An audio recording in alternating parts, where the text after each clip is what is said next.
This government meeting is brought to you by Eastworks and our local cable subscribers.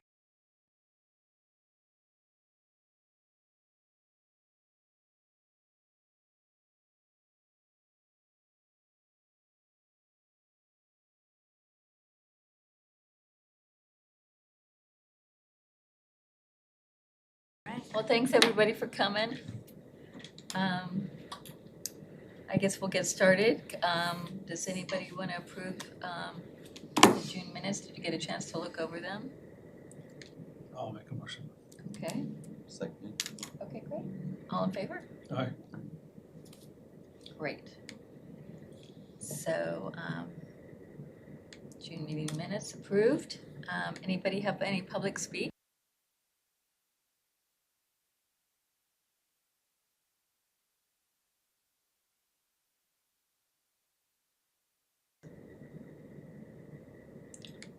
Sorry, I'm just gonna pull up the agenda so I can see it. You want to look at it right here? That would be great, thank you. Sorry, I just flew in from a car trip. Okay. So as we all know, we had a lot of programs this spring and it has all concluded very positively and successfully. I mean, cultural chaos, it's hard to know the exact numbers. The police estimated that it was bigger than last year.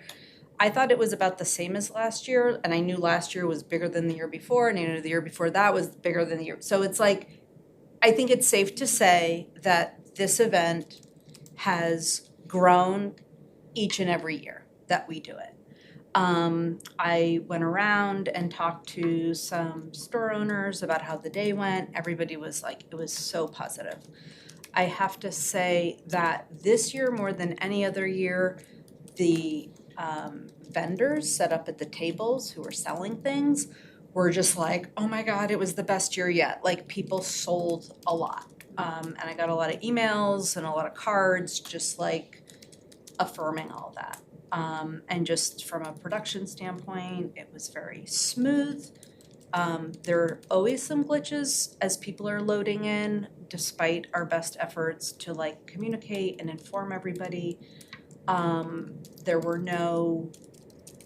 the paramedics, I think for the first time ever, had no incidents that they were responding to. Like in the past, there's always been a few little, minor. But yeah, so like, it was just a lot. I know we talked last month, it was like 5 events in 7 weeks, and I think 5 events in the 5 weeks before that, or whatever it was. And it all went really well. Like, things were well attended and very positive. Good weather. Any numbers? I mean, what are the numbers? So the numbers, it's like impossible to know how many people come to Cultural Chaos. Roughly. So the numbers that people use, this is like from the police, like they sort of assess, and I think it came from like originally like there was a drone and they counted and then they multiplied. Like, I don't know how this number is arrived at, but in 2022, to the first one after COVID, it was like much bigger than the one before that. Like, it was obvious, but it's like we just kept saying 10,000 plus because it's like, I don't know. Last year was really big. People were like 15,000, but we just said 12,000 plus. And this year we just said 12,000 plus. It's not. Yeah, 12 to 15, maybe. Yeah. All right. It's just. I just didn't know if they had, what. There's no, I mean, the only way to do it is very impractical. Yeah. And would change how it felt to come to Cultural Chaos. Yeah, like tickets or something, yeah. Wouldn't want to do that. All right, cool, but that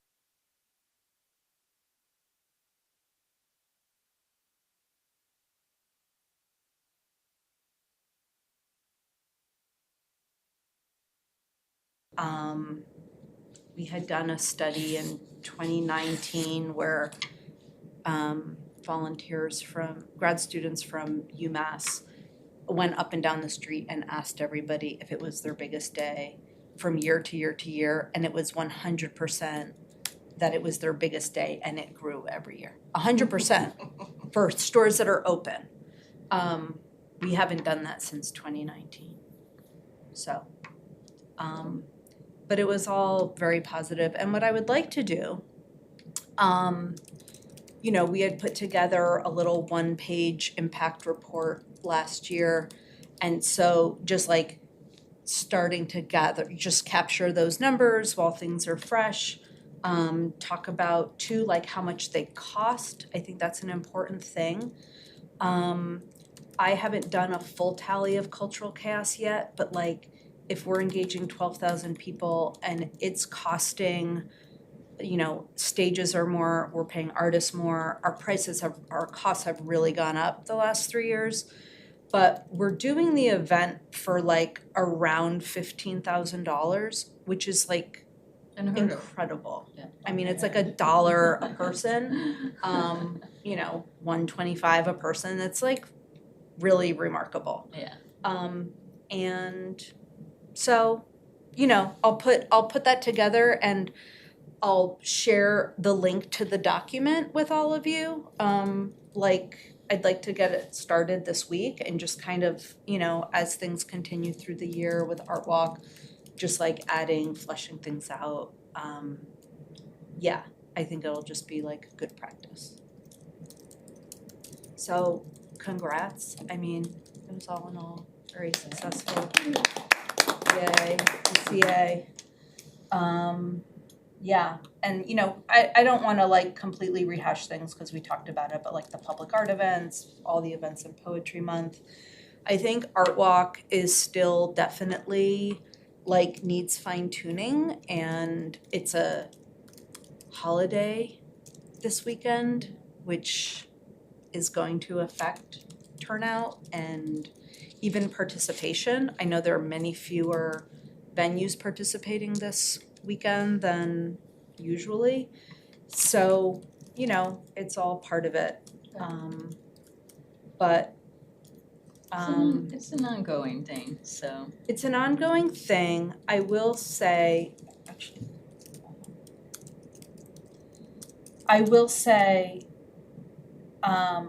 meeting with, should I just mention that I'm meeting with that? I'm gonna mention it since I mentioned it. It's related to Art Walk, it's related to marketing. We had talked about getting an intern and that did not happen. Like we had 30 students take our thing, like it did not take. Nothing came of it. And so I was contacted by a woman from UMass, she's a grad student. She introduced herself. Oh, I think you gave her my info. It was a woman from the Amherst Bid. Yes. She was an intern. Yeah. And so like I sort of had some preconceived sense of her, I will just admit. Intern from the Amherst Bid, wants to talk about Art Walk. They want to get their Art Walk started again. Wanted to talk to me about our Art Walk and how it works and challenges and whatever. We had a fantastic talk. We talked by phone like 3 days before Cultural Chaos, and she was just super thoughtful and she was asking really smart questions, and we had this really great discussion. And then at the end, I'm like, can I ask you a few questions? Like, what's your background? Like, because I could tell she was experienced with the kind of things she was asking about and how she'd frame things. And she's done a lot of arts administrative work. And I set up an appointment to meet with her on Wednesday. I had her send me her resume. I'm like, would you be up to just talking and meeting? I said, it's very exploratory at this point. I'd have to talk to the board about, funds, and because we had only said $500 for the honorarium for that person. But I just thought it does not hurt to meet someone, and then, and she's in the area, and, you know, we could talk again. I think we should talk about it. I'll see how it goes, but regardless of her, I think it's something we should talk about at our next meeting and maybe think about September, like the next big kind of like back to school, back in the swing of things. We're gonna have Porch Fest coming up in October, like just kind of another opportunity to like ramp up. So those are just some things that are going on that I wanted to share.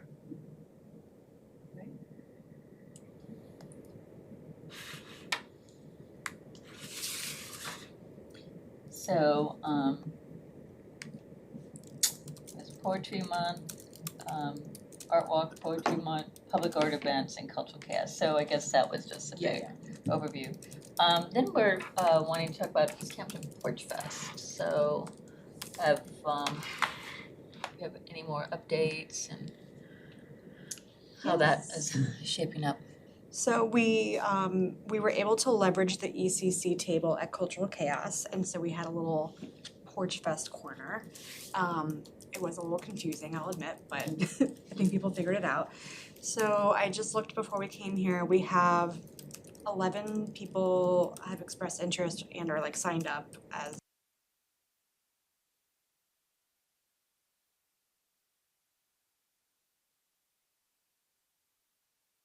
we definitely have some repeat people from last year who want to host again, which is great, and perform again, a couple of them as well. And then we have a bunch of new people for location. So last year, our big challenge was finding locations, and then I think this year we'll just have to get the word out. So I know we've been chatting about just getting things out there, and I think it's really just about spreading the word at this point. So we still have plenty of time, but we want to just let people know that it's happening, that they should sign up. And the idea is that we'll have it in the same New City neighborhood area as we did last year, and then open up to other areas too. So I think the idea is that if we can get like pockets of folks in similar walkable areas like downtown or in other areas, that's definitely of interest. So we'll see. I didn't have a chance to look at like map it out yet where everyone is, but we definitely have a bunch of people who are in the New City area who are re-signing up again, which is great. And I think there's a lot of good vibes and buzz from last year being like, oh, this happened, it was great. We had some people on Facebook say, oh, my neighbor did this, it was really fun, stuff like that. And I think that's pretty much it at the moment. Anything else?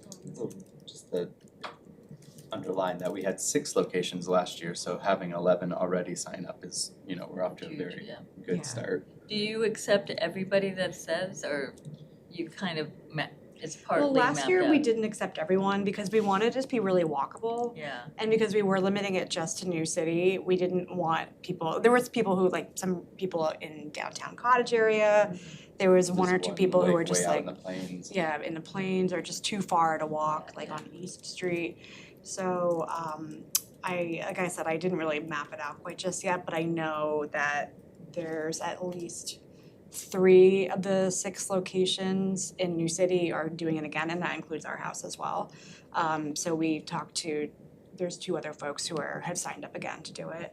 And then we also had 1 or 2 people say that they're really excited to volunteer. So I think what we did last year was we had made little flyers and we kind of put them out in different areas. So I think if we can identify some neighborhoods, we could probably do that again, and then we can have these volunteers help us with flyering if that's of interest. But How do you think that the separate neighborhoods, like in terms of having the walkability or sort of the people, like the maximum people showing up, like do you think there's a conflict, or do you think people will they be different times? Will people be able to go to both neighborhoods? That's just one thing that I was thinking about.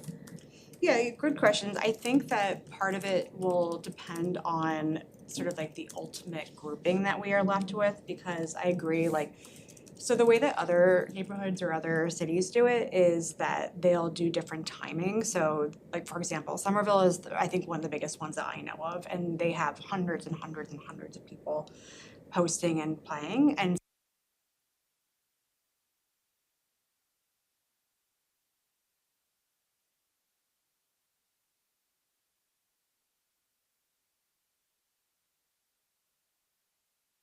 was. I don't think we're anywhere near that level. Right, yeah. I mean, goals, hashtag goals maybe one day, but I think what personally I would love to see is, and this is something we talked about a lot about last year as well, is Of course, that's a noise that would come from your phone. Of course, it's my mom calling. Aw. this is one of the biggest I'm like, differences "Did between this-" us. Like, I would die. My phone is always on silent. Yours is always not. Really cute. But yeah, so one of the things that I think we'll have to see is like where people are signing up from, because if it makes sense and it's like, oh, here's the like downtown contingent, or here's the Plains folks, or here's the whatever, then I think we can try to figure that out. But if it's gonna be really sporadic, we'll still, I think the idea that it's walkable is Yeah, really key. I like so. that aspect about last year, where you could kind of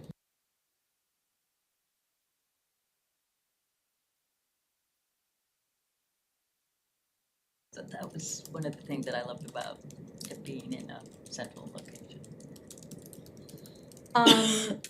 This month, this year, Porch Fest, it's on Saturday, October 5th, which is also Art Walk. And so the idea, we're like looking at 1 to 5, and then Art Walk is 4 to 7. And so we had been talking kind of early on, like if there are, you know, places in downtown, it would be nice to do those like toward the end so that it would just like spill into Art Walk, and then all these people would be like, oh, cool, there's like this going on too. So to do some cross marketing there. And then we had also talked about, last year we had a rain date. Yeah. And we ended up doing it on the day that it was originally planned for, but it rained that morning, even though it cleared up before it started. But we were talking about it again this year, and it's like, especially like asking artists to hold 2 days, and even if they're like, yeah, but then they're busy or there's a question,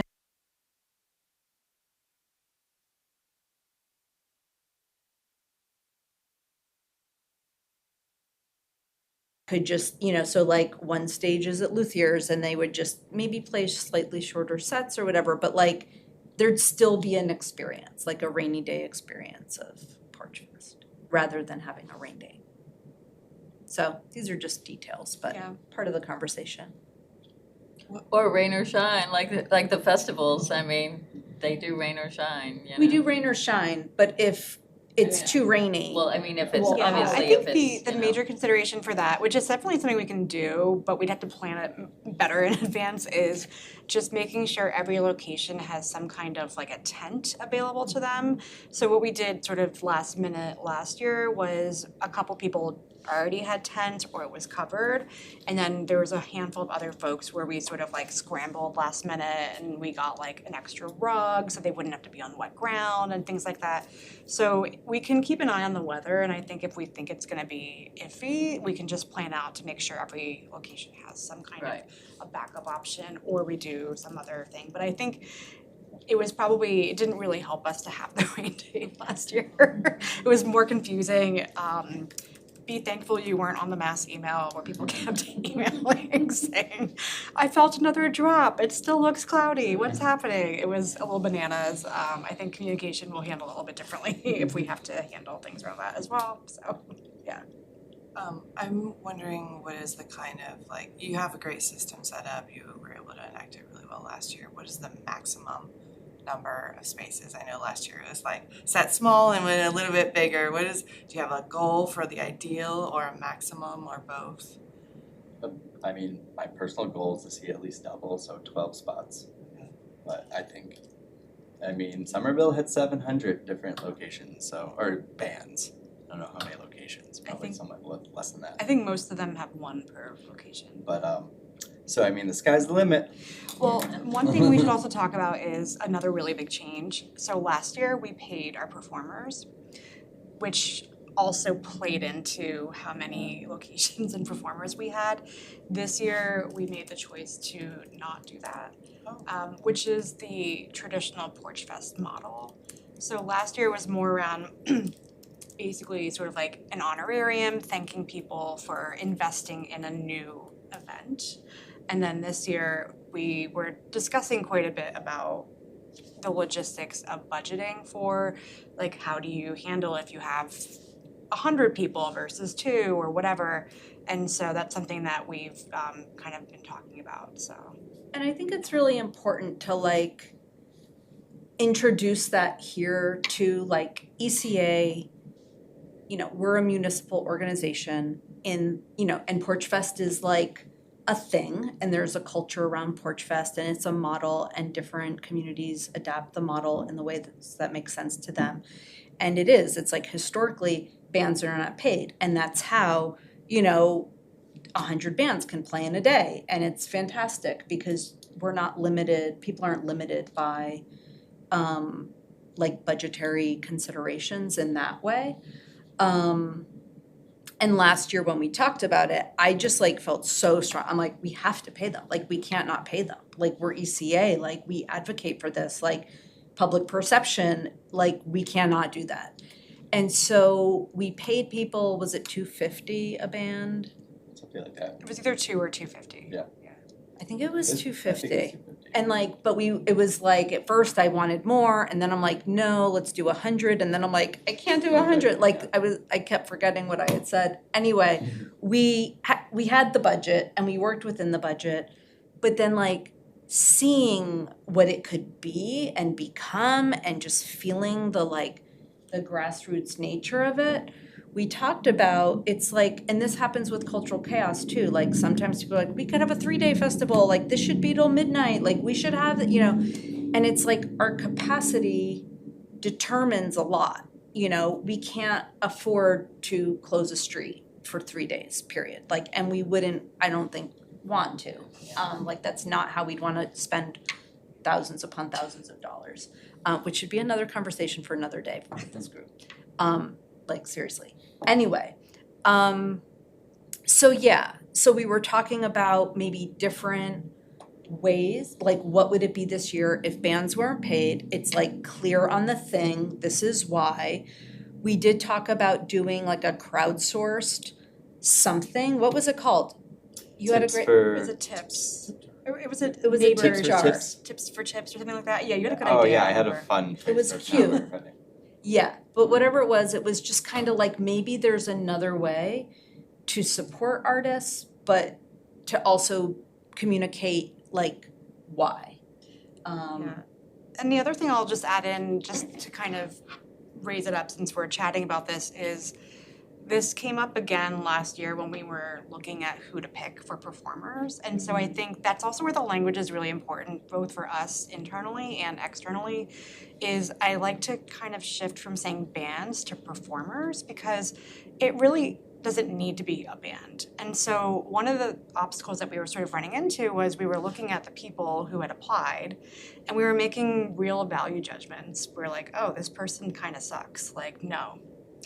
But that's part of the magic of Porch Fest, in all honesty, because like you want to be able to walk down the street, watch someone like playing the kazoo, and then watch a Grammy-nominated jazz musician, and that's like the beauty of it. But because we were paying, we felt like, oh, well, we shouldn't pay this random person who isn't as good as this other person because they're better.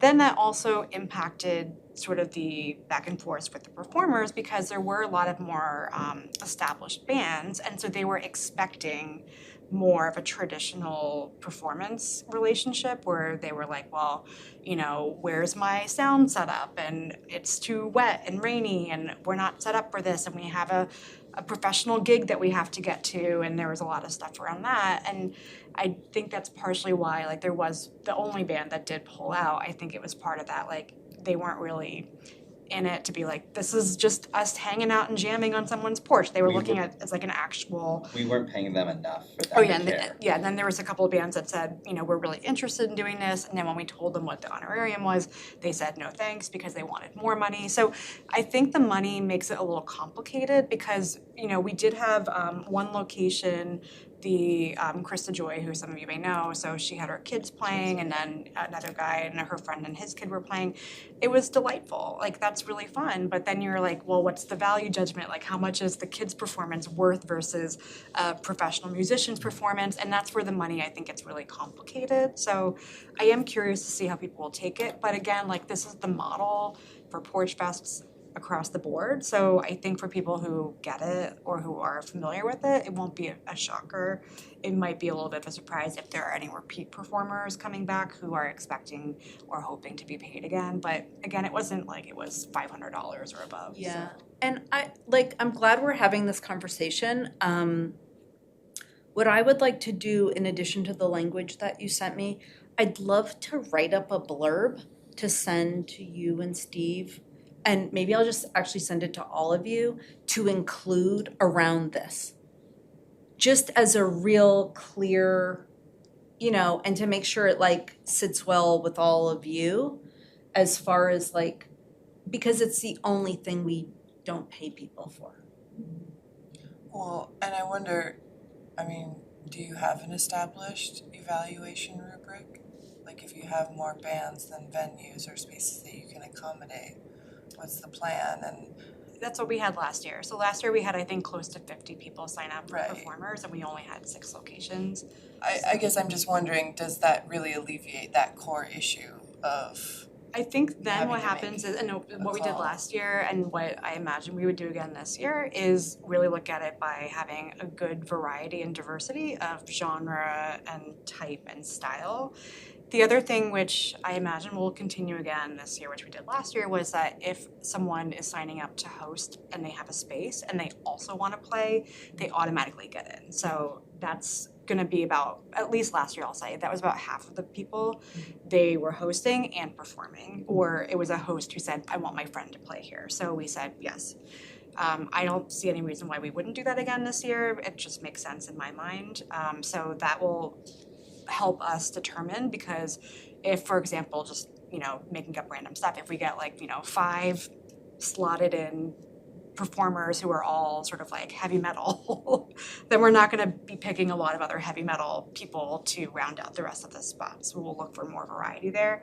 And then the other thing too is we are conscious of again, we want a good diversity of performers. And so, we're not going to pick all single white dudes under the age of 30 who play guitar, right? So we'll be looking for that as well. So we do have a grid of sort of, what we look for and then how we kind of allocate and make, judgment calls on people. So that's what we'll probably do again this year. But I think if there's considerations that we should be thinking about, like if we want to theme anything, if we want to think about tying in with stuff, or if there's other factors, we still have not, we're not anywhere near that phase. So we have a lot of time to talk about that here. And at various locations, can more than one band play? We had So every that way location had 2 Yeah. last year, but there could certainly be more than that. Yeah. And what we did last year was, because we wanted, again, to give people the most opportunity to see the most bands, is we did stagger the timings. So there was overlap. So there was always someone playing somewhere, but we sort of started in one location and then they would be 1 to 3. And then the second location would be 2 to 4. So that way there would be bands playing or performers playing at the same time, but you could go to different spots and not really miss too much. Again, depending on how many spots and performers we have this year, we could, again, most Porch Fest will just be 1 to 5, here's the map, everyone's playing at the same time, you figure it out. We don't have to do that, but we can figure out how to make it make sense. And we can certainly continue to have multiple people per location. I think it was 45 minutes to an hour per performer worked pretty well, because that gave them enough time to do a couple songs and then basically break down and then let the other person come in. So Yeah, I loved it. I thought it was great. So I'm looking forward to it again.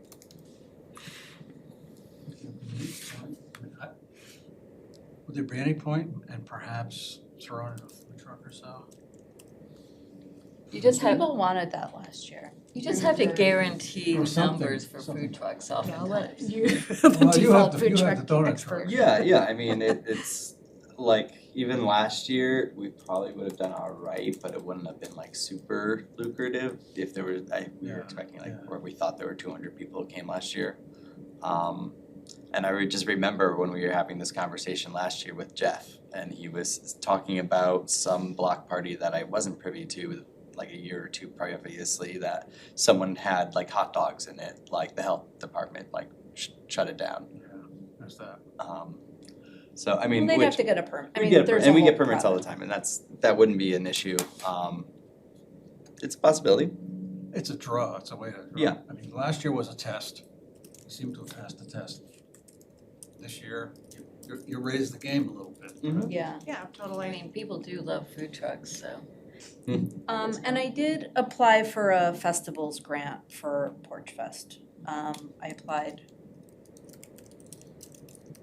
June, the deadline was in end of May, maybe. It was like right before Cultural Chaos, so we haven't learned yet if we got it or not.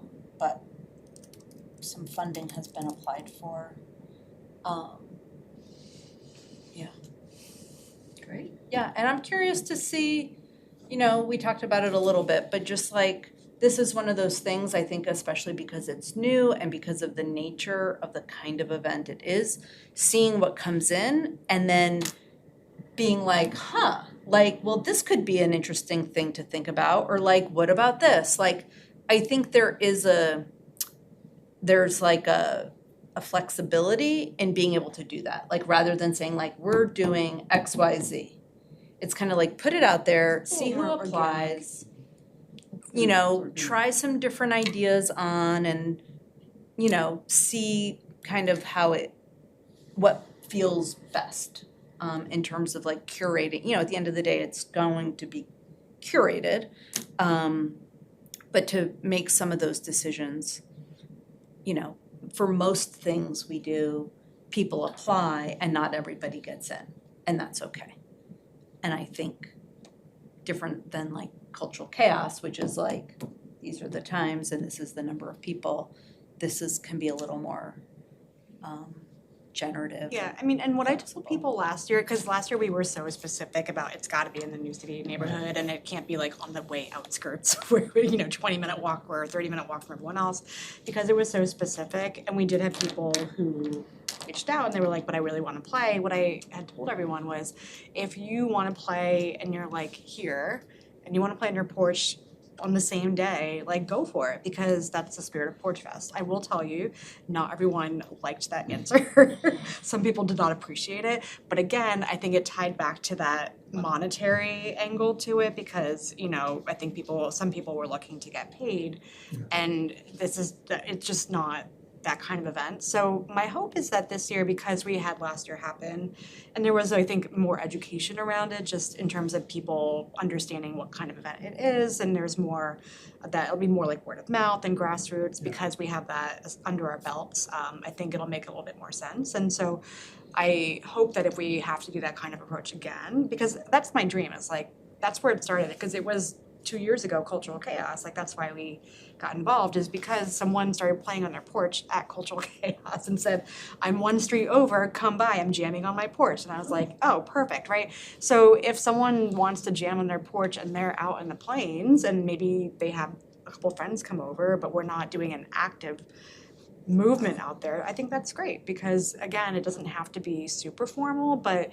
the volunteers, the signage, the porta potties, like stuff like that, which is really more of the infrastructure, would be wherever we pick the locations to be. So, And if you did it in your house in the plains and then it was popular, then next year your neighbors would probably want to participate, and then that's a whole other section. That's how it grows. But you want to be part of the nucleus, so that at least you're on the bill somewhere. yeah, totally. So, All this is happening in New City, but this is also happening out in the plains or somewhere else, and you can go there, but, Ted, do you remember during COVID, we started the ECA Artist Grants Initiative? no, barely. Well, we did, and people applied for these mini grants of $300 to $500. Oh, yeah. And it was really interesting what people applied. It had to like engage the public in some way that was like conscientious and safe and responsible. And so it could be virtual, it could be public art, it could be all these different things. And it was really cool to see what came in, and we like raised $20,000 and we like did it. And there was a woman who wanted to do a quilt tour, Oh, yeah. a quilt exhibition, and she had people show their quilts that could be their quilts that they made or quilts that they owned, or like their friends from Holyoke made a quilt and they brought them here. It's like a And drive-by put tour. together a tour, and it was very like people were driving all over Easthampton. And I remember you were like, I don't know, this I know, and that. I didn't know about that Sound either, like- and it was well, like really And great. I was There like, a house this at the end is of my gonna- street, she had a thing of, Yeah, Audrey. yeah. I was like, this is cool. Like, this is interesting. It's People gonna actually engage did it. like all these generations. Like, it's gonna do, and like people can come. It's pride. It's like a lot. It's a lot of things that like nothing else we do really gets at in that with that depth. And it was so popular. She ended up moving to North Dakota. Oh, wow. Like that, like I was like, Audrey, we gotta talk. I wanted to do like a Holyoke Easthampton like corridor thing, and like anyway, she moved away and it never happened again. But Porch Fest reminded me of that. Yeah. Where it was kind of like getting into that same experience of place and neighborhood and home, and like the funkiness and grittiness and like the realness of community. Wasn't there a teddy bear tours? There was several of those. But you were Yeah, just- there was a teddy bear tour. Well, actually, Yeah. I don't know about here. And when we lived in Medford, there was a teddy bear thing that was happening. Well, but- there was a couple of other drive-by tours like that. You shared with me recently on TikTok in Milwaukee they have just one neighborhood in Milwaukee has a annual cat tour where people just like put their cats in the window or they put their cats in looks boxes so out in front of the fun. yard. That's so They've But been they doing had- it for 7 years. They had hundreds of people walking Yeah. together It down the was- street like To look I at kind of it. was like, should we do that here? That's It was really There's great, a big actually. cat club on my floor in Oh, yeah, you have the Eastworks. whole Yeah, you got a whole Yeah, Instagram the whole account. Eastworks thing, yeah, so I know it's popular. I just have one thing I wanted to add into this kind of fees situation conversation. I mean, been to Porch Fests before. I kind of get the vibe of them, and I understand what you're talking about, some of the wrinkles that are involved in that production-wise in terms of decision-making. I just think that it's important to also keep in there some of the goals around this. I mean, if we're having food trucks show up, people are getting paid.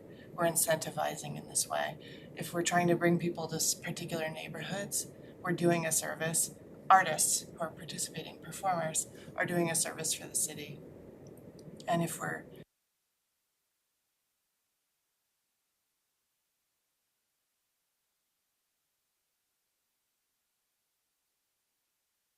leveraged and instrumentalized, if they're not getting paid, is my kind of 2 cents No, on it's that. it's a great point, Maud, and I think that's why I have historically, if you recall, like initial conversations too, been very adamant. I don't like having the businesses get into it for that exact reason. And I think even though food trucks is a fun thing, I think it makes a good point, you make a good point as well, to sort of, it changes the dynamic. So that's why I think we have to continually remember, like, it's supposed to just be like neighbors kind of hanging out and like chilling out. Right, but it's the city here. A lot of the Porch Fests are organized by independent groups and volunteers. It's a little different when the city's putting its money and its weight and its stamp behind it, and it's coming from a planning department. I think that adds a different inflection to it, Forget about the and a food trucks mission. then. The mission shifts a little bit It about does, what and we're we doing. talked about that, like, this was like a real central part of like every conversation last year, so I appreciate that you're kind of saying, hey, like, hang on a second, because, yeah, I mean, I can go, like, I can Yeah, really, well, I I can mean- go In both light ways, of what's you know, I happening can with get the both. artists I in think Cottage it's- Street right now and how they're getting priced out, we need to take this very serious. There's a real context around artists not making a living wage, living in poverty in this state. I just met with Michael Bobbitt. The majority of artists in this state are living at or below the poverty line. We're talking about not paying people to create an experience for our neighbors, and that's fantastic. And it's going to make this place that much more attractive and do that much more to change things as well, which could be good. Yeah, no, I mean, it's a but- real consideration, and I think it's something we have to keep talking about, because you know, again, like to Yeah. your point though, so then if we go back, okay, we'll pay everyone, how does that work when we price ourselves out of being able to pay everybody if we wanted to grow and scale? So I don't think there's a best answer to be in all honesty, and I think so part of it we have to just kind of like compromise as best we can. So, you know, what I think we should do is wait to see how many more people we get in when we're a little bit closer to actually starting to plan and put it together. And then we can see, do we get the festival grant? Do we have budget? I know we have budget from when we had our budget conversation at the end of the year last year. We can see like what makes sense and how can we do it. And that doesn't negate all the other issues around what it means to pay people when it's not necessarily the same kind of event as a more formalized concert series or something like that. And you know, and maybe it is something where maybe this doesn't live with the city in the future for those exact reasons. It's something I've certainly thought about as well. Something I've so. thought about too, like, again, I think from a capacity standpoint, like if, like ECA, you know, it's like limited in terms of staffing, in terms of, you know, all the things and the layers of things that need attention. And I've thought, like, if you two were just like doing this, it could just become what it would become, as opposed to like becoming, you know, it would just be very different. And I think that there are pros and cons and for different reasons, and but I do think it's important, and I do think especially for this conversation. Yeah, I definitely have a complicated mix of thoughts and feelings about it all. So, yeah.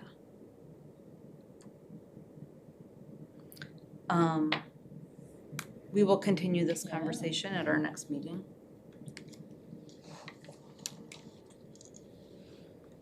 So we're gonna go,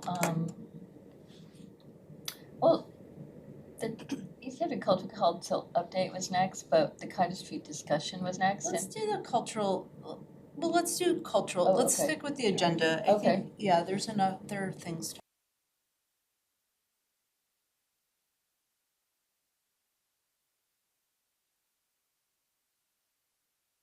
To get input to set our priorities for the next funding cycle, so that's happening right now. I know Tracy's reached out to you, Pascalina, to chat about us using the ECA gallery space to have an in-person meeting around this at some point. So thank you for allowing us the use of that space. And then we will be setting up a new cycle in September. So. And I think most people have been paid, not everyone, but most people have been paid at this point. So that is a great step forward. And the people who haven't been paid don't have their paperwork in. Most of those folks, yes. There are 2 people who did have their paperwork in, but I just asked Nancy to follow up and Okay. either resubmit it or see what's going on there. But Okay. But it's like, I think there's a total of 5 people who have not been paid or the check has not come yet for various reasons. So out of, 30, I think? 20 or 30? 27 people. Everyone else has been paid, which is great. Also, some great work is happening with the committees, a really like gung-ho committee, and we've got somebody who did a logo, so, and there's a website, so it's taking shape as its own entity in a really big way, more so than ever, I think. And I think we talked about the plaque for that. Gonna do a plaque for the mural on the feed building. So there are things that the committee is doing in terms of not just the grant cycle, but I think we're looking to figure out what the priorities are so that we can actually maybe implement something in the next cycle that ECC actually sponsors. Yeah, so because of the timing last year, so the way it works is you have to basically tell MCC that you want to take a portion of your budget to do your own projects, which we're allowed to do up to 5%, but we didn't say that because it was a New transition time, and it was unclear. So we will be doing that this year, so we have some money to work with to do things like buy marketing materials or do a project or things like that. So that'll be something that we do this summer and into the fall. And then the other thing I'll mention really quickly is that we are all very aware that we are all on the same timeline for our roles expiring. So to avoid the interesting. problem that we came into, we are actively looking to solicit a couple new members because we still have a few spots open on the council.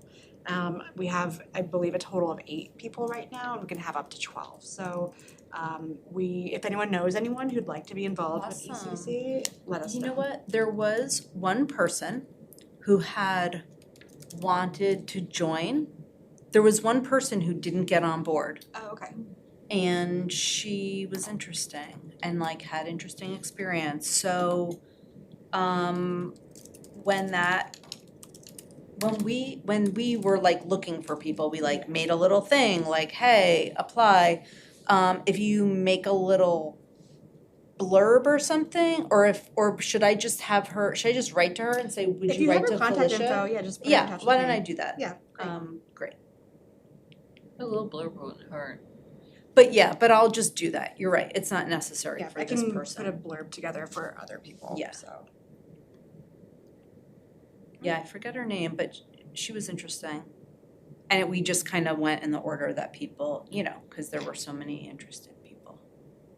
Resurrect that list and see, give them a call back, see if they're, Yeah, no, I remember we emailed. Yeah.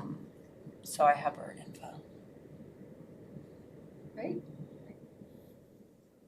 All right, so now we can go to the Cottage Street discussion.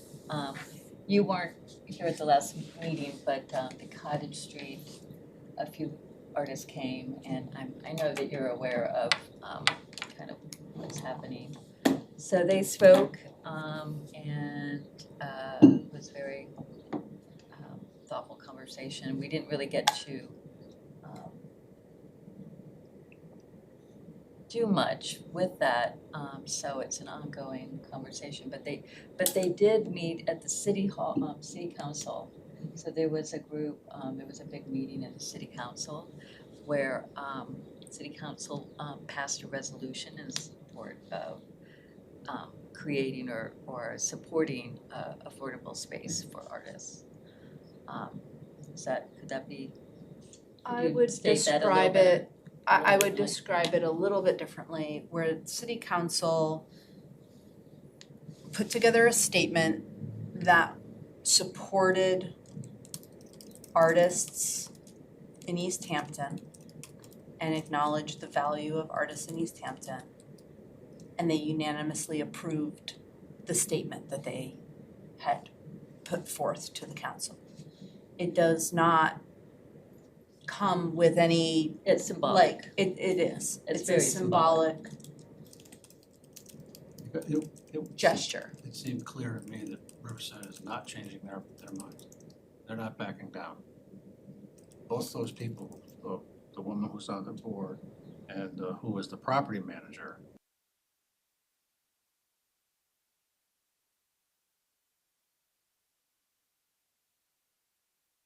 The property manager did talk about having done a lot of work in the public sector with arts in Springfield, and that they're very willing to listen. There was a lot that got said, and there's a lot that's gonna happen every day that we're not privy to. I guess some updates that I just wanna make sure everybody's aware of. So yes, there was a city council meeting. Tracy and I will be meeting with the mayor a week from today about this. She had wanted to talk to me about the situation, and I thought, you know what, it's important to, I'm learning, I like when it's not just me in the room, and like having ECA representation from the board there as well. There's also going to be, so I'm very curious to hear what the mayor has to say. There's gonna be the community meeting, got rescheduled because it had been scheduled on the same night as the city council meeting to Thursday, July 11th.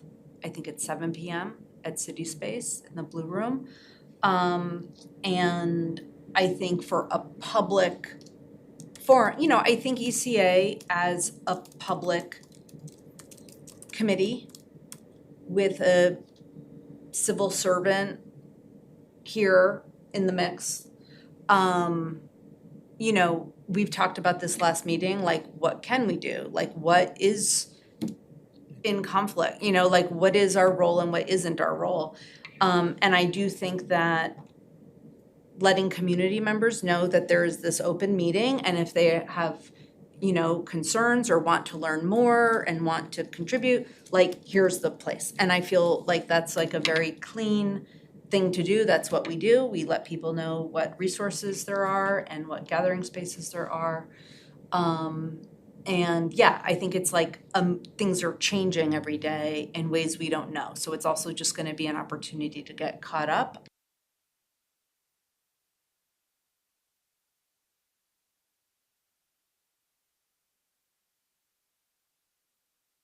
Yeah, At the city really council good was turnout. standing room only.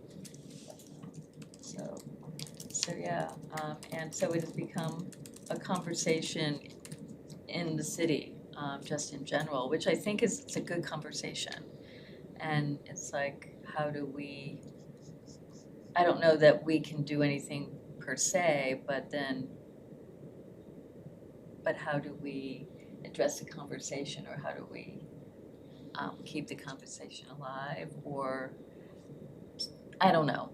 I think as the situation evolves, it will become more clear what the opportunities are for support and what they aren't. Like if they form, you know, they're talking about forming this association, which they have, but it's not really like a legally bound thing. Like depending on the, like what happens, and like what support looks like, I think then each of that becomes like a conversation, like is that something we're able to do? And if not, like what can individuals do? Or like, you know, I think it's just depends on what happens. You know, I don't think we're steering. I think you're gonna, you'll hear some things from the mayor as to what you can do and not do as a city Yes. agency. Because the planning department, as I talked to James Arvis about it, and the planning department, they are not allowed to have a personal opinion about any project. So you can't, so that may Yeah. cause some constraints for you and for this committee. We could, you know, we can support, but I don't think are gonna be able to Yeah. actively be an advocate for things. That's why I want to talk to the mayor. Yeah. Honestly, I felt very aware that there's no planning director right now, because I was like, I almost called Jeff and I'm like, leave him alone. But I really was like, I need guidance. This I is mean, like new territory. I don't think it's the worst. I'm sure Jeff would understand if you called him. This is kind of a big deal. Jeff would understand, and based on that day, based on whatever, I was like, let it be. And it was fine. Like the city council meeting happened as it did. I texted the mayor, we were in touch. We had a little like, let's meet when she could, and that's what we're doing. So I feel like it, Yeah. and Tracy spoke and I did not.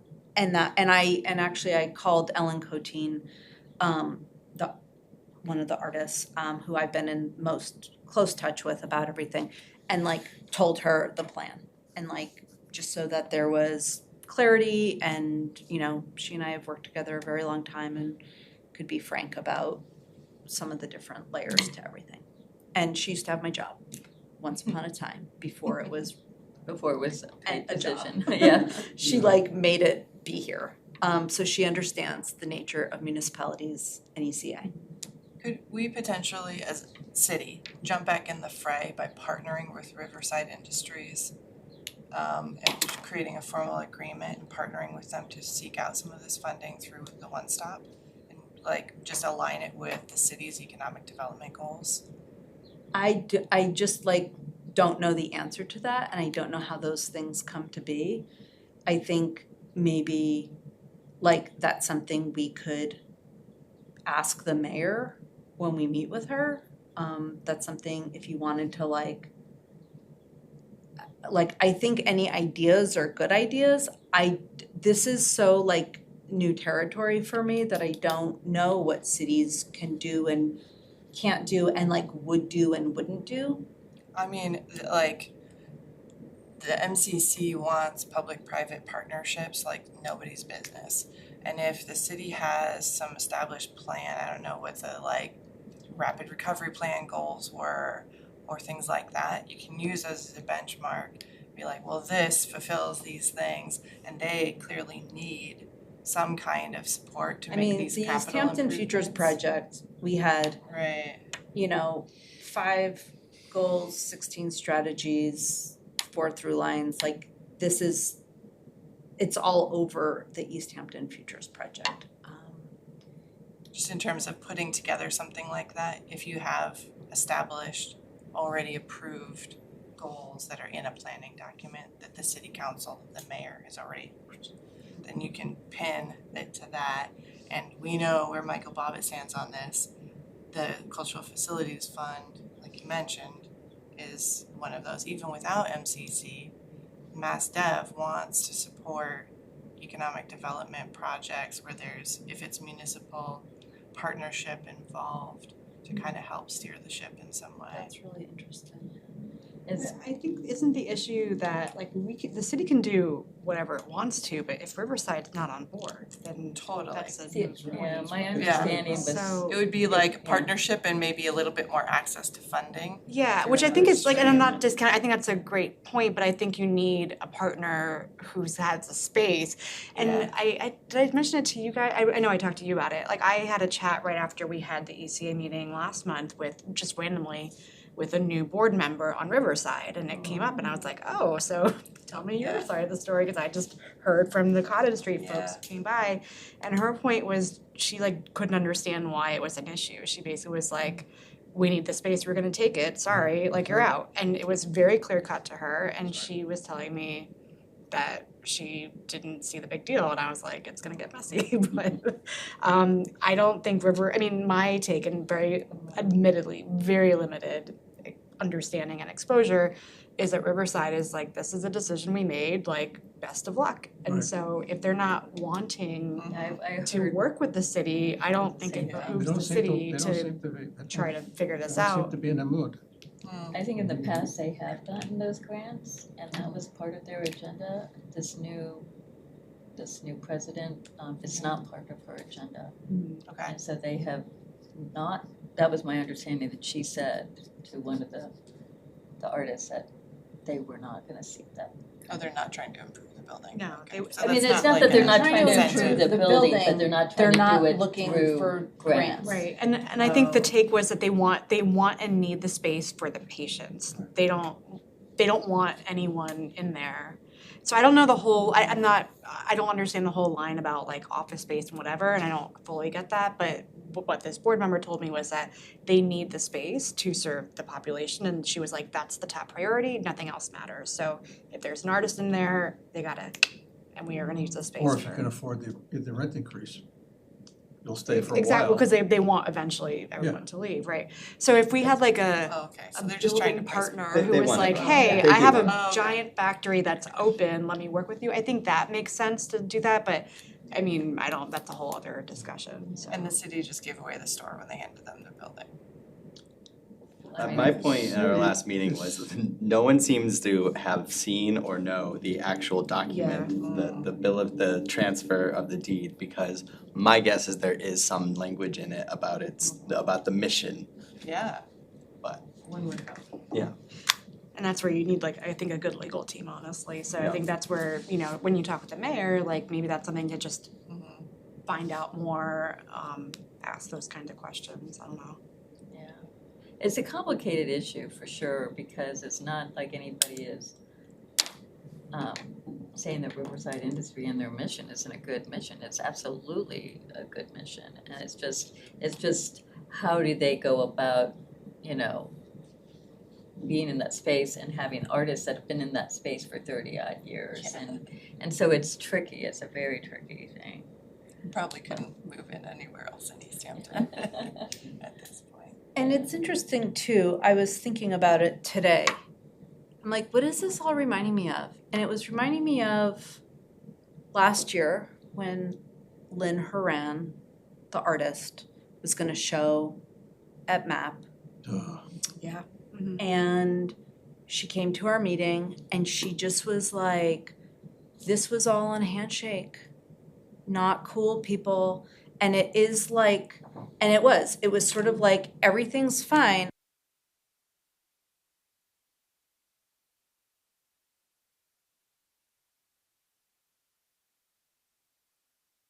Being a formal statement, but like the power dynamic of renting is imbalanced.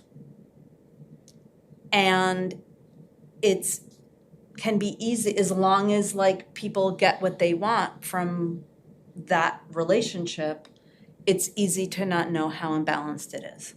But like what is happening is legal and it's like above board. It's not, you know, whether it's ethical, whether it's the only way to go about that, you know, there's like a million things that, you know, it's like they're a nonprofit, there's like lots of options. But it does, it like, I'm like, that's what it was reminding me of. It's like, it just kind of like there was this real imbalance.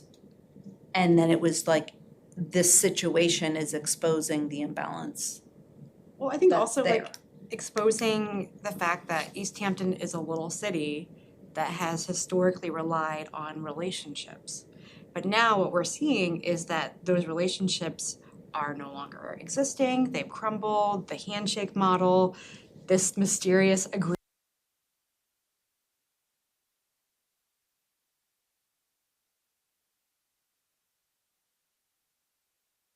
do a real examination of Yeah, the existing relationships that we have assumed would be fine yeah. and basically like bring it into modern day where you can't assume that just because you know so and so that you'll always have access to the space. We have to have contracts and legalities, and I think that's just the hard reality of it, unfortunately. And that's what like what really surfaced for me with the Easthampton Futures project is like we have to state and claim and be really articulate about what we want to protect.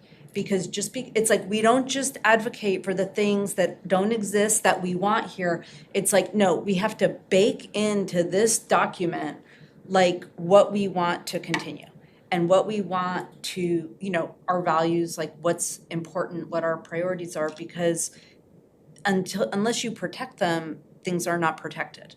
And so I do think, you know, Easthampton has changed. Easthampton has changed a lot in like 20 years. You know, it's changed a lot in like 3 years, 5 years, 10 years. But like in 20 years, this place is like different, you know, to what you're saying. And I think that this is like an absolute very common pattern and like probable pattern in gentrification is like you work so hard to create this thing and then you don't protect the thing you made. Like these artists are just out there on a limb, like with what? And it's like we made the thing, but we're not supporting the thing. It's like we made the ship and now it's like sailing away. And I remember this like in Brooklyn, like there'd be open studios and like everyone loved it. And then people are buying condo, you know, And it was like the map of the open studios went from this like huge, like 30-page like packet to like a one sheet, to a postcard, Right. to no more postcard. And it's like, it's real and it's,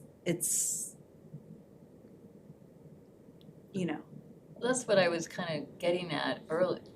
What I was trying to say is like, we somehow can maybe in our programming or in our like, you know, ask that question or somehow create programming that can keep the question alive or the conversation alive about artist space and, you know, kind of, you know what I mean? Like, I'm not articulating it well, Yeah, but it's just like, there's an opportunity here for us to spotlight this in a positive way. I mean, not, but so. But I think there's a conversation, but I think there's like behavior changes and that I think the conversation is like alive and well and it's been happening in Eastworks. It's been, you know, this isn't new. It's sort of new here in this way, and I think it's like in the Gazette, and it hadn't been, and like, so more people are becoming more aware, but I just think it's like, it's like if behaviors don't change, if policies don't change, things stay the way that they are, and it's like, where's the opportunity there? Did the Easthampton Futures Project kind of audit some of those vulnerabilities like you were talking about, like where are those spots, and in order to kind of be more strategic in terms of where policy change, action can happen then in response? There was a lot. I Like mean, rent stabilization or whatever, Yes, like pie in the it's sky to all- like real. yes, and that was the interesting thing. And we should cause a lot of you weren't here for that, and it's like really amazing and significant, like what surfaced. But during the first meeting, when we were talking about Easthampton and like arts and culture in Easthampton, like what surfaced in this like conversation, facilitated, like really well structured, facilitated conversation, was like all this stuff about like affordability and parking and traffic and like stuff that was not about art and culture. And Jeff was like, "Isn't this interesting?" Like he said to me, initially was a little like his presumption was a little like, something's off, we didn't get, and I'm like, no, this speaks to how integrated arts and culture is. Good job, Easthampton. And like, these are actually the issues, and we have to be looking at this in a really integrated way, because that's the experience of arts and culture in Easthampton. These are that. Like, artists have been leaving for a long time, so yeah, and it was kind of like, oh, like I think there was like an educational moment there. And then we really shifted the structure of those meetings and like the framing of the conversations, and it did yield. And so like zoning laws, there's like a lot of opportunity there to make changes in zoning, to make more apartments above storefronts, and there are different things, and they were identified. We made what do you call an asset resource asset yeah. We identified all that's here, and then it helped identify all that's not here. Like, it's all documented. Is there a in report? many ways. Is there like a report? Yes, there's a report, it's like all there. So, maybe that's something we can like bring to the mayor's meeting and just say, Yeah. we need to revisit we need to take That's a great idea. another look at this. And I will just tell you, actually, people, that Easthampton Futures report was set to be announced in conjunction with the Massachusetts Cultural Council. They came to those meetings, they were so blown away by what we were doing and how we were doing it. And we were gonna do a joint release of the report on March 18th, 2020.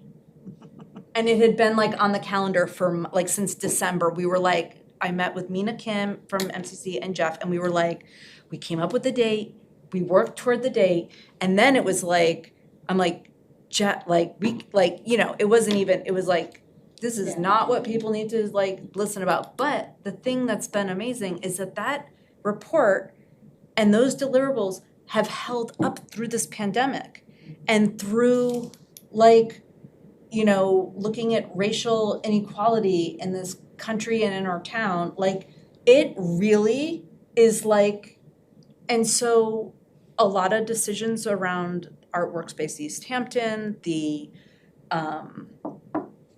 ECA Artist Grants Initiative, and the resident, we sort of referenced that, and it was like, yes, we are like in line with what people wanted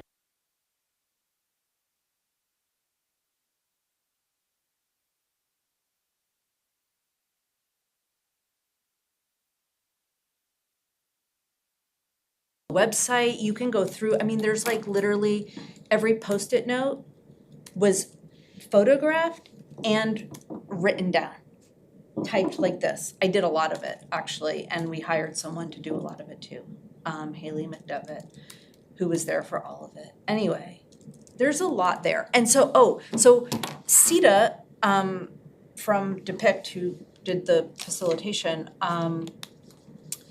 she and I talked about doing a community event this year, because it's 5 years, and it was a 10-year plan, and to re-release it, or to release it, and to say, we're like 5 years, here's what we've done, here's what's still to do, and it's just, yeah, it's like very relevant. This is like, Well, what I a think- surprise of a conversation to Well, I come mean, out of this. I think that needs to happen, Yeah. absolutely, because especially now. Yeah.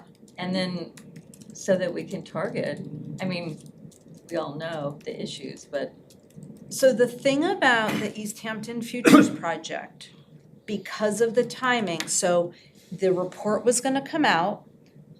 Sita and Jen Sandler and I worked on this slide deck that's like, we were gonna present it at city council and then get it adopted by city council. That never happened. It never happened. well, can we make that And happen? maybe we Good can make timing that to happen bring it now. back. I know. So, Let's bring it back. There's probably a multitude of reasons why it wasn't adopted. no, it was never, COVID happened. Yeah. And it was never Presented. presented. Yeah. It was like, then it was 2 weeks, and then it was a month, and then the A city year, offices and then were it was closed 2 years. for a year and a half, and then, so it was never presented. Yeah. That was never an option.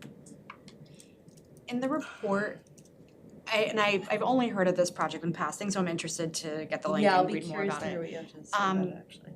Does it have a part, or was there a part of it that identified spaces in Easthampton? Yes. Because one thing that we could potentially think about doing, because I agree, like I think especially for you as a city employee, you need to be neutral on this, but as a board and as ECA, one thing we might be able to start thinking about for future is, are there any spaces where there are like landlords or building owners, or even we can get creative, maybe that's not, maybe a factory building isn't the way to go, maybe it's something else, where we can start building relationships to say, okay, maybe it's not gonna be for these artists here, because I know there's a timeliness issue and this might be more long-term, but for future, laying the groundwork to build on the Futures project and everything else, could there be a way that ECA takes the lead in establishing these relationships so that when we have an artist saying, hey, my rent went up, I need a lead on an affordable space, we're like, great, talk to Joe at whatever building because we have this, partnership already put in place, and then we do it with the contracts and the legalities, and we don't have it be the handshake deals. Like, I'm just thinking, because I know there's still a lot of factory buildings that are, I think, technically in some kind of planning stage to be renovated, but maybe there are other spaces where it's like, Schools that the city already owns. stuff the city already owns, or like, there's some- Real tricky. That's tricky, yeah. There's no like occupancy, like, yeah, so I don't know, like it has to But make yeah, sense, obviously, but like even if it's like, I don't know, I'm totally making this up, this could be not relevant at all, but maybe there's like some restaurants that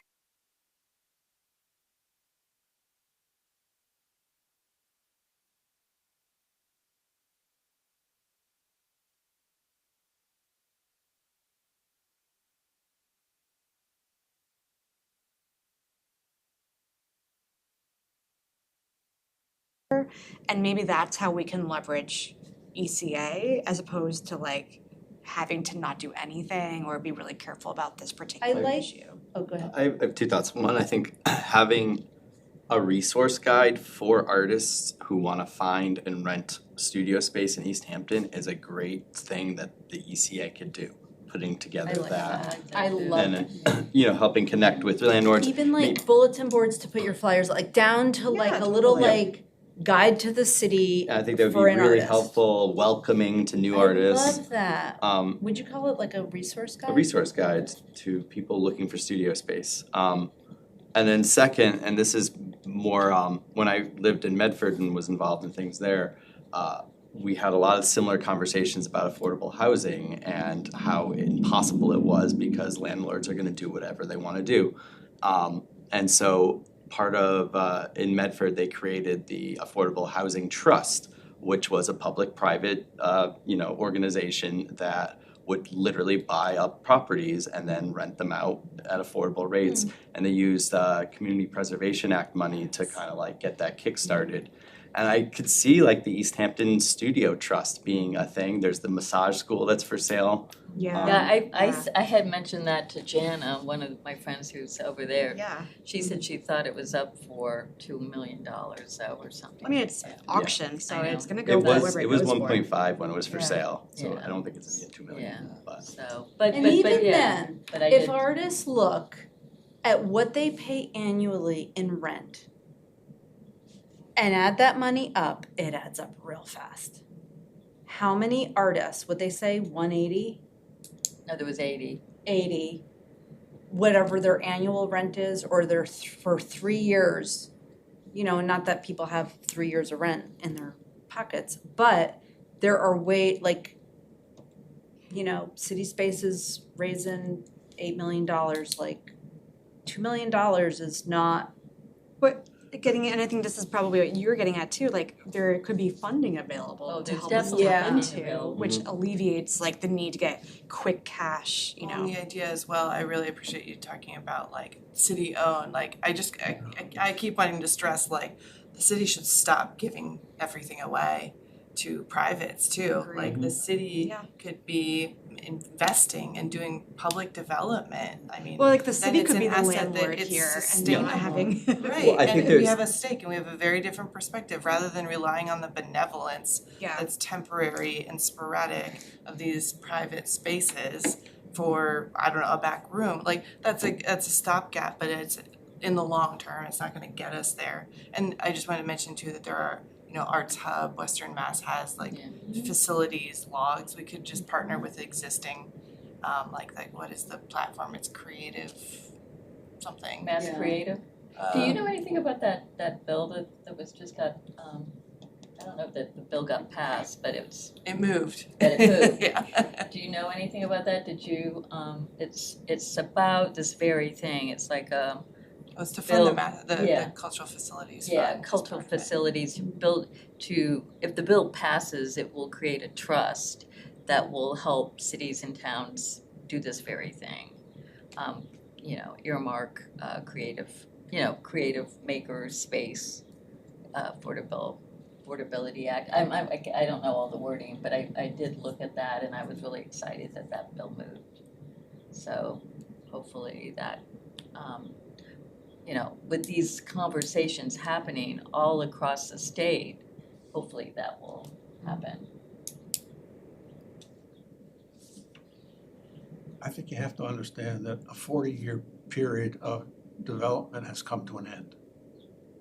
All these buildings it started, the city was far forward in advocating for the arts and so forth in Easthampton, because these buildings were empty.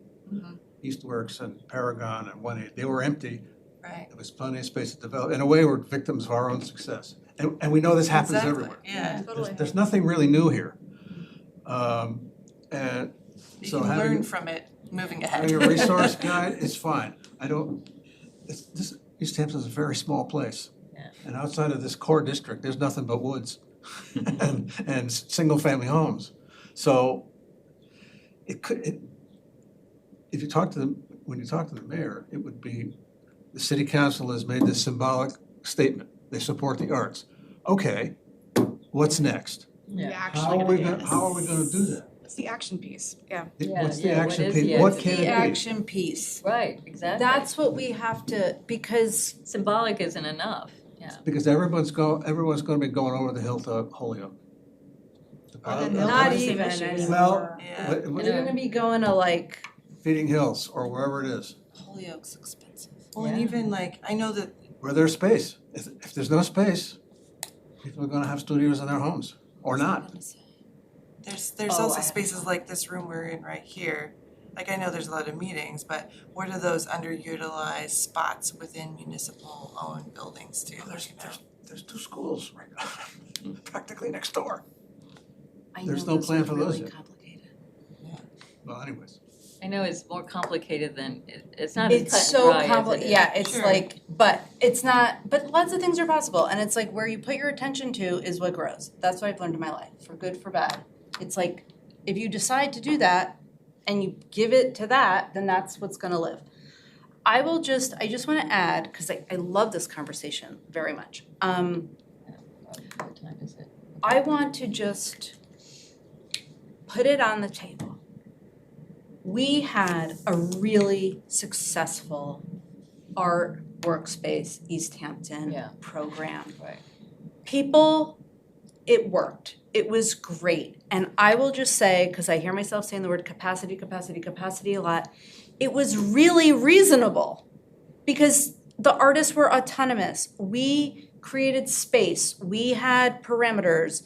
They were happy to have the space and they did a public sharing of some kind and we can evolve it and we can, and then we had another building that was willing to do that for us. And then, we said, let's pause on that and come back to it.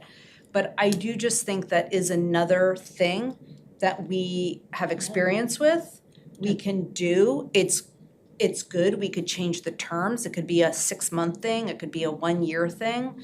There's all kinds of there could be like one space that's like for the year and other spaces that are different. Like, there are many ways to go about that. And I know it doesn't, immediately address, it's not instead of, it's just in addition to. Right. That It's is something that something we can We do. can do, Right. we Because can I think literally just do that. Yeah. I think the action that we can do is gonna be longer term. Yes. But addressing the root cause of the issue. Yes, We're not gonna be able, as a board, address the short-term yes, symptom of the issue, Yes. unfortunately. But some of the stuff we can do is help out as we can, but Yeah. I think the root cause is really where there's a lot of gain to be had. And I am really curious, I wanna do more research. I'm like, what does it take to come up with some kind of trust organization to buy that massage school, right? Like, we talked about, we're like, 20% if we down. had cash to buy it ourselves and become corporate landlords, we would have happily done that. But as a affordable housing situation where you have access, I'm like, there's gotta be something there because we know that people are passionate about this issue and it's important. And so we know there are very few spaces. So how can we take advantage of that? one other thing I wanna put in this little pile. So a percent for art through real estate.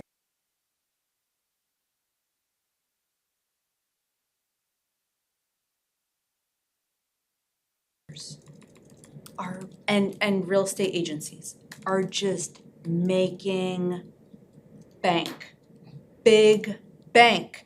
And I will just say, all over their listings, close to the Cottage Street Cultural District, walkable to Cottage Street Cultural District. Yeah.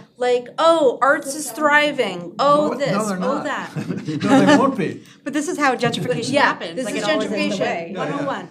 And By the I way. just wanna say, so there are models, percent for art programs were 1% of every home sale. Or we could come up with our own little thing, $500 a home sale. Some nominal thing. And the thing is, we have access to all the 100% of the real estate agencies that sell homes in Easthampton. Maybe it's we get 1 on board, maybe we get 2 on board. There are different ways to go about it. Jeff Bagg helped to get a program started in Amherst. I don't know all the ins and outs. We always said well, we need to talk about that someday.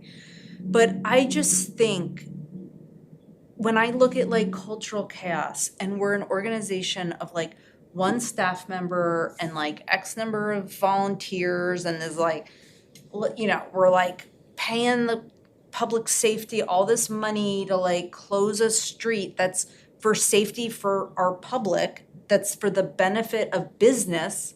We're not making money from that day. We're not, this isn't, We're spending money.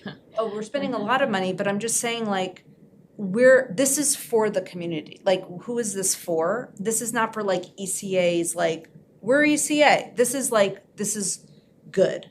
This is Well, about, and I think there's also like an element of how we talk about what we do, because I can tell you that there were at least 5 people I talked to during Cultural Chaos who said to me, "Oh, how much money does ECA make from this event?" Yeah. And I said, "Nothing." Like Negative dollars. Negative. And the public perception is they look at it and they're like, "Look at all this money." Yeah. And yes, But where are the they people are getting getting paid, money? the businesses, but it's like it's not a revenue generating thing. It's for the community. And so I think that's also like it's a messaging thing, being like this is for the community. this has been an ongoing, it's been like, our name, when I got here, our name wasn't on the poster.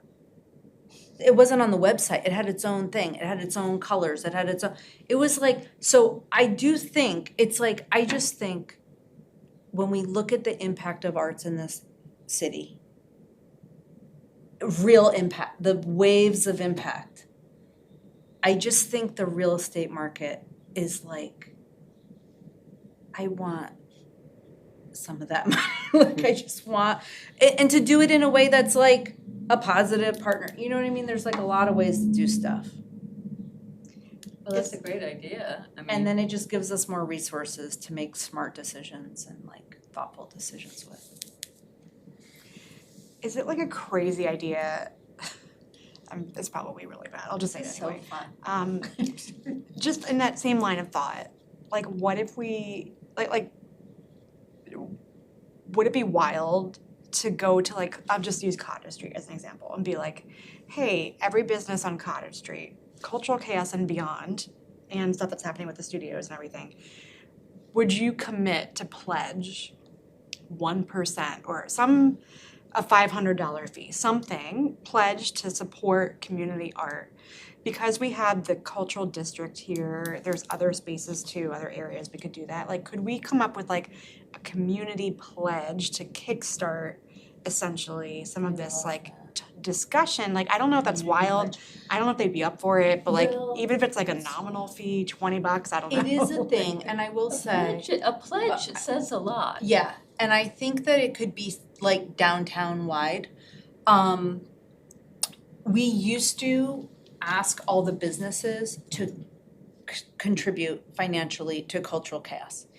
And when I got here, there was a volunteer, she's like, I can't go up and down that street again, because these businesses, like, They're under a lot of they're pressure. struggling. Yeah. Yeah, they're like, I have nothing romantic. I have no romantic notions about businesses in Easthampton. And so it was kind of like we shifted it. And it was like, when I got here, Cultural Chaos cost $22,500 as a 7-hour party. I mean, it's more than that for the recording. But to me, we only brought in less than $100,000. That was including the coordinator's salary. So like, it just seemed like a really off balance thing. And I was looking through all the budgets and I'm like, oh my God. So I whittled down we changed it to 5 hours and I whittled down the budget to $10,000. I said, that feels more equitable and like the holistic, lens of our whole organization. We changed things. Why am I saying this? Oh, and we shifted, so I said, we don't need to ask them for money this year. Let's ask for participation. People were burned out, they didn't want, so it was like, activate your front. Like, so that's where like a lot of people got involved. During our debrief, we're like, these people need to pay next year. Like, the restaurants have to have there has to be this kind of, however it happens and whatever it's called. Because, and Very much so. I'm mindful of like what you said earlier, Maude, like, people are benefiting from it, which is amazing, and that's how it should be. And if you don't have people investing even like something, then it doesn't have value anymore, because then it becomes a default.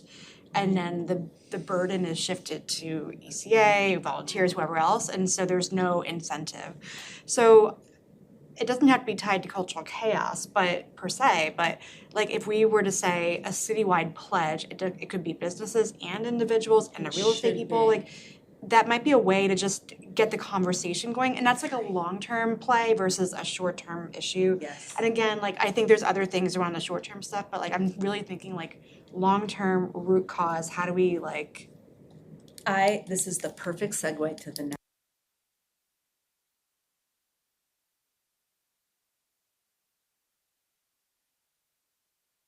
I have to go and I've got the notes here. Can I transfer them to someone else? Yes, can I say one sentence while you're here? 2025 is ECA's 20th anniversary.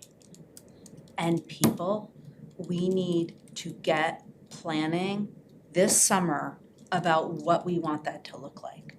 And I think these things, and I want to like, Happy New Year, you know, so that all these ducks are lined up for a Happy New Year, or even at Porch Fest, we can start letting people know that it's like this community pledge, this, if we wanna do a resource guide, if we wanna bring back the art workspace Easthampton, like any new things, I just think it needs to all be with that. And Tracy has been talking about the volunteer appreciation party in December. We used to do it, we haven't done it. We should have, and I think a like a 20th anniversary fundraiser, and it's this community pledge for arts and culture, whatever we wanna call it, whatever, like, that's not what we should call it, but like, whatever it is. Do it big. Yeah, like now's the time, and then in December of 2025, or yeah, probably early December 2025, we have a huge celebration and I think fundraiser, I think, you know, we can see, but like, I just feel like it is a big deal to turn 20, no matter who you are. But for this organization in this little city, it is very significant. We should do community spotlights, community member spotlights all year. Like this should just be, and we just figured it out in a public art meeting like a month and a half ago. It was like, when do we turn 20? Oh my God, this is perfect. So all these things we're talking about, pipeline. Great. I think we'll talk more about that at the next meeting. I think we should wrap it up. But this is great. When I was talking about a conversation, that was exactly what I was talking about. Somehow having, like, what can we do to raise awareness and to push the needle even a little bit? And I think some of these ideas are really great. So let's keep talking about them and talk about the 20th anniversary. And everybody have a good 4th of July in the meantime. Woo, woo, woo. You guys, I'm turning 50 before our next meeting. I was looking at the our next meeting and I'm like, I'm gonna be a 50-year-old woman sitting in the room. I'm very happy about it, but I am a Leo and I just want everybody to know. I'll have a party. I don't want any pressure on my birthday, but I was thinking like August or September, like prime tomato season Yeah. in my backyard. I'll keep you all posted. Eggplant campanata. Eggplant campanata, big time. Yeah, I got it right down my recipe. Anyway, thanks everybody. Yeah, thank you all. Really appreciate it.